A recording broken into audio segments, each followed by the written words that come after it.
Hello everyone, how are you doing? This is MD Tech here with another quick tutorial. In today's tutorial, I'm going to show you guys how to set up the dynamic lock on your Windows 11 computer to automatically lock when you step away.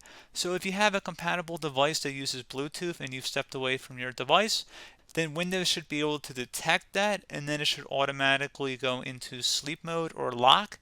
So this should hopefully be a pretty straightforward process here, guys, and without further ado, let's go ahead and jump right into it. So we're going to start off by right-clicking on the Windows icon, and then you want to select Settings.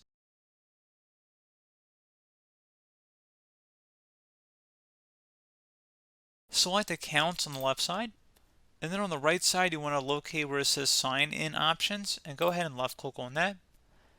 Now you want to scroll down underneath Additional Settings, and then Dynamic Lock. Click inside of there.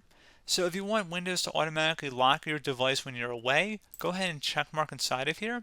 Otherwise, you will uncheck that option. So again, pretty straightforward process. You don't have to click on save or anything. Just make sure it's check marked in there. And again, it does show you that you do need Bluetooth working and enabled in order to have this operational. So pretty straightforward process here, guys. Do hope I was able to help you out, and I do look forward to catching you all in the next tutorial. Goodbye.